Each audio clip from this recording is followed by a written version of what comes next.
Welcome student. आज हम universal human values and professional ethics में अपना लेक्चर नंबर 9 स्टार्ट करेंगे। तो यहाँ से आज हमारी यूनिट सेकंड भी स्टार्ट हो जाएगी, understanding harmony in the human being. ठीक है, तो लास्ट लेक्चर में जब हमने डिस्कस किया था तो ये डिस्कस किया था कि अगर मुझको अपने अंदर सही समझ लानी है तो मुझे 4 लेवल की हार्मोनी को समझना पड़ेगा। उसमें human being, family, society, nature and existence, ये हमने 4 लेवल की बात करी थी। अब अगर मैं इन 4 लेवल को अच्छे से समझ जाता हूँ, इनमें आपस में क्या हार्मोनी है इसको समझ जाता हूँ, तो मेरे अंदर क्या होगा, मेरे अंदर सही समझ आ जाएगी, मेरे अंदर राइट अंडरस्टैंडिंग आ जाएगी। तो उसी क्रम में आगे बढ़ते हुए आज हम जो अपना फर्स्ट लेवल है उसको समझने का प्रयास करेंगे। और इसमें हमारा फर्स्ट टॉपिक है understanding human being as coexistence of I and the material body. तो पिछले कुछ लेक्चर्स में हमने डिस्कस किया कि जो हमारा मेथड रहेगा, है ना, कोई भी टॉपिक को पढ़ने का या किसी भी प्रपोजल को वेरीफाई करने का, वो सेल्फ एक्सप्लोरेशन रहेगा, सेल्फ इन्वेस्टिगेशन के ऊपर बेस्ड रहेगा। तो सेल्फ एक्सप्लोरेशन का कंटेंट है कि मेरी चाहना क्या है, मेरी डिजायर क्या है, ये हम पहले भी डिस्कस कर चुके हैं। तो मेरी चाहना या मेरी डिजायर अल्टीमेटली क्या है, हैप्पीनेस है, प्रॉस्पेरिटी है, और मैं चाहता हूं कि उसकी कंटिन्यूटी जो है हमेशा बनी रहे। तो अब ये हैप्पीनेस और प्रॉस्पेरिटी मुझे मिल जाए और उसकी कंटिन्यूटी बन जाए, तो उसके लिए मुझे एक प्रोग्राम बनाना पड़ेगा। मुझे क्या करना होगा, process of achieving the desire action. ठीक है, इसका मतलब ये हुआ कि हैप्पीनेस को पाने के लिए, प्रॉस्पेरिटी को पाने के लिए मुझे अपने अंदर सही समझ डेवलप करनी पड़ेगी, राइट अंडरस्टैंडिंग से काम चलाना होगा, है ना। और राइट अंडरस्टैंडिंग का क्या मतलब है, टू बी इन हार्मोनी और to understand harmony and to live in harmony at all level. Happiness का मतलब है टू बी इन हार्मोनी, और राइट अंडरस्टैंडिंग या सही समझ का मतलब है कि मैं चारों लेवल की जो हार्मोनी है उसको मैं समझ जाऊं। ठीक है, तो हम चारों लेवल्स को वन बाय वन पढ़ेंगे। तो फर्स्ट है इसमें harmony in the human being, second harmony in the family, third harmony in the society, और fourth harmony in nature existence. और जो हमारा प्रोसेस रहेगा वो हमारा सेल्फ एक्सप्लोरेशन के ऊपर बेस्ड रहेगा। जो भी हमें प्रपोजल दिया जाएगा या जो भी मैं आपको प्रपोजल दूंगा वो आपको अपने नेचुरल एक्सेप्टेंस से वेरीफाई करके देगा। ठीक है, तो हम अपना टॉपिक स्टार्ट कर लेते हैं। देखिए, अगर हम ह्यूमन बीइंग की बात करें तो ह्यूमन बीइंग को जब हम देखते हैं, है ना, तो ह्यूमन बीइंग की एक फैमिलियर शेप और स्ट्रक्चर हमें देखने को मिलता है।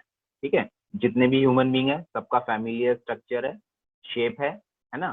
साइज डिफरेंट हो सकता है, जो फेस है वो डिफरेंट हो सकते हैं, लेकिन जो शेप और स्ट्रक्चर है वो ऑलमोस्ट क्या है, वो सेम रहता है। जैसे आईज होंगी वो आईज की जगह पे ही होंगी, जो हाथ होंगे वो हमारे हेड के नीचे हमारे शोल्डर के पास से निकले हुए होंगे, है ना।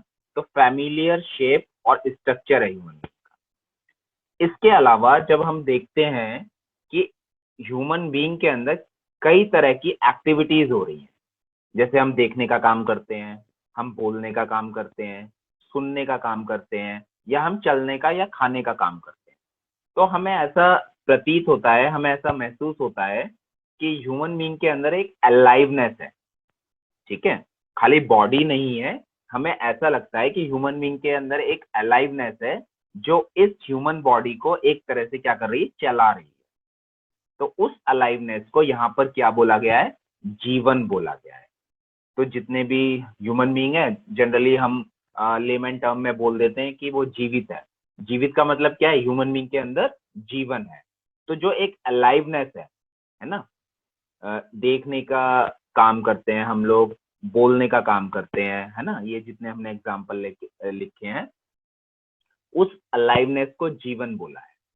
अब इसके एक दो दो एग्जाम्पल लेते हैं। जैसे जनरली हम लोग बोलते हैं, आई विल से, मैं बोलता हूँ, आई फील टायर्ड, मैं थक गया हूँ, आई एम हैप्पी, मैं बहुत खुश हूँ। ठीक है, तो आप लोग भी ऐसे ही बोलते होंगे, I feel tired, I am happy, I am so and so, कि मेरा नाम ये है। ठीक है, तो इस तरह से हम क्या करते हैं, अपने आप को डिस्क्राइब करते हैं।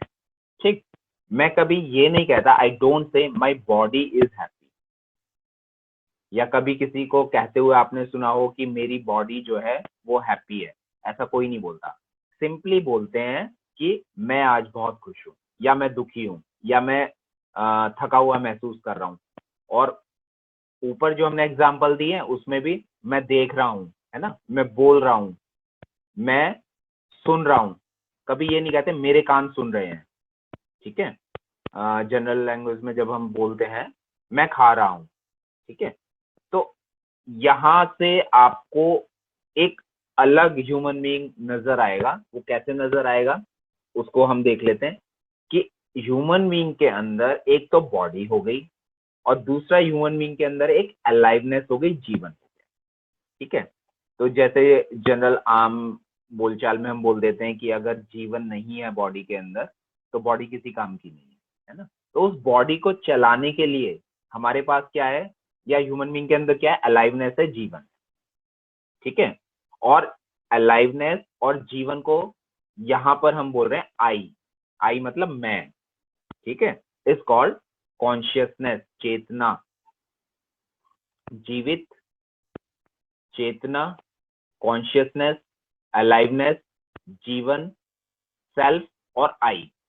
इतनी सारी हमने टर्म अभी यहाँ पे एक साथ आ गई, लेकिन हम जो बात कर रहे हैं, हम सिंपली बात कर रहे हैं कि ह्यूमन बीइंग के अंदर, ह्यूमन की बॉडी के अंदर एक अलाइवनेस है जिसको सेल्फ या आई बोला जा रहा है, ठीक है। और इसको डिस्कस कर लेते हैं।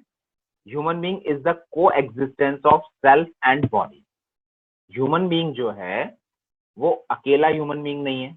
अकेला इन द सेंस कि हम सिर्फ ये कहें कि ह्यूमन बीइंग है और कुछ नहीं है। तो अब हम उसको और थोड़ा सा इलेबरेट कर रहे हैं। कैसे कर रहे हैं?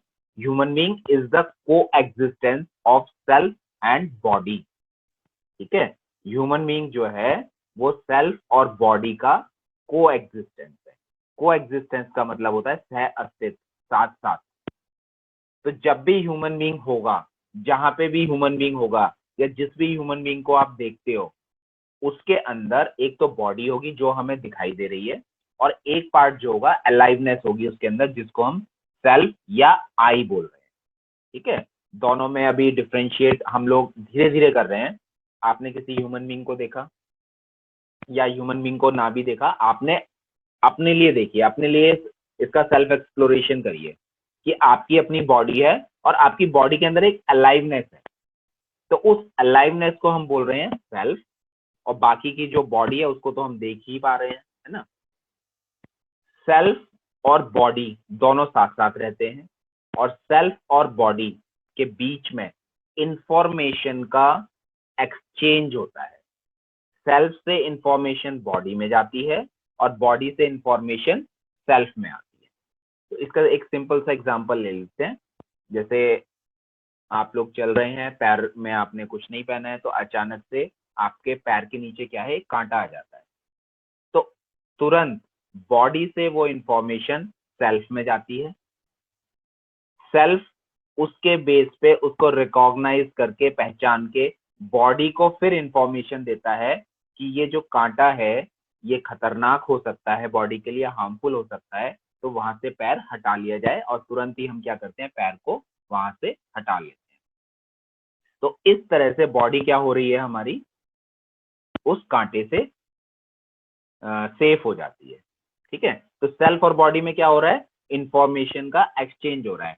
अब आपके माइंड में एक ये क्वेश्चन आएगा कि सर सेल्फ को हम माइंड से रिलेट कर सकते हैं क्या, है ना।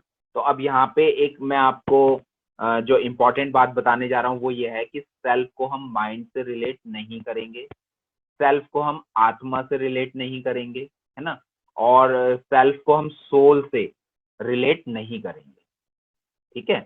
सेल्फ को हम एक अलाइवनेस मान के चलेंगे, सेल्फ को हम जीवन मान के चलेंगे।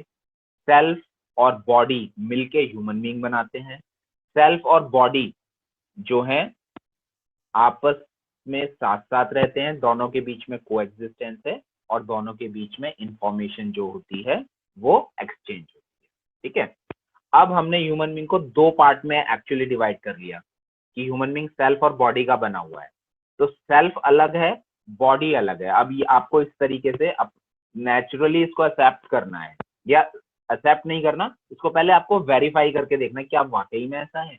ये आपके सामने एक प्रपोजल है, ठीक है। जब आप इतना वेरीफाई कर पाते हैं, अब वो कैसे वेरीफाई कर पाएंगे, जब हम आगे के लेक्चर में सेल्फ की क्या रिक्वायरमेंट होती है, बॉडी की क्या रिक्वायरमेंट होती है, क्योंकि दोनों की रिक्वायरमेंट अलग अलग हो जाएंगी। तो उन रिक्वायरमेंट के बेस पे, उन नीड्स के बेस पे आप ये आइडेंटिफाई कर पाएंगे कि सेल्फ अलग है और बॉडी अलग है, ठीक है। तो नेक्स्ट लेक्चर में हम सेल्फ और बॉडी की नीड्स क्या होती हैं, सेल्फ की एक्टिविटीज क्या होती हैं, बॉडी की एक्टिविटीज क्या होती हैं, उनको डिस्कस करेंगे, ठीक है। Thank you.